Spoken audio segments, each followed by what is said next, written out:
when this PAC Act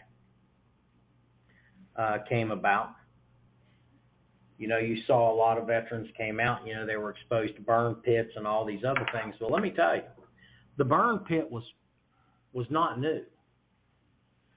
So we just had a meeting with the Government Affairs Office, and they are doing some research, and they were very, very cordial, very good to work with. I'm just going to tell you that there's not all government agencies are just out sucking up money and wasting money. So they're going to start to do the research and gather the data. And these Vietnam veterans have lots of pictures. Some of them have, 8mm video rolls of just mountains and mountains of trash and burn pits that are just constantly burning all the time. I mean, I can remember before burn pits were even talked about. When I was over in the first Gulf War, our most of our platoon sergeants and first sergeants, they were all Vietnam veterans.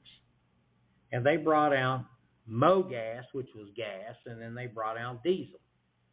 When they brought it out, we had these portable latrines, had 50-gallon barrels cut in half, and this is when you were in the base camp.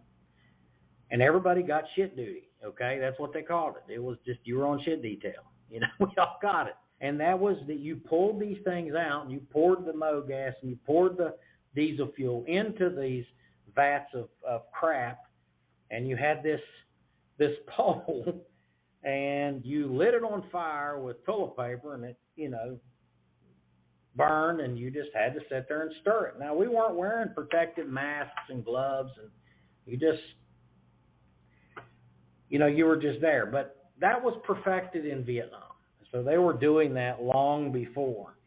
And the burning of the trash and the burning of everything else, I can tell you that when we got ready to do the big push up north in 1991, we had been in this screen line, so we had a lot of equipment, letters, all kinds of stuff, things that we had, for comfort items that were there that we just couldn't take into battle with us. We only had room for ammo and shit to fight with, okay? And so we dug this great big pit, and we started throwing everything into this pit and just lit it on fire. I'm talking road wheels, extra road wheels off tracks. I'm talking batteries, everything. And that fire burned so hot that it melted metal. You have the atomic veterans. Most of those folks are denied benefits related to their, exposure to during the atomic testing and the time whenever, people were, working down in these pits, next to these, these nuclear missiles and these warheads and everything else. And we're talking going back into the 50s and the 60s. And some of those guys are still alive. So, you have the PAC Act that came out, which was great, but the PAC Act is not covering everything else. And this is where my generation needs to step up and say, hey, we can't leave these other generations out on this, especially when it comes to this, these exposures to these burn pits. We'd be foolish and stupid and to say that, well, it didn't happen until our war. Bull crap. They've been burning bodies and burning stuff since the Roman legions.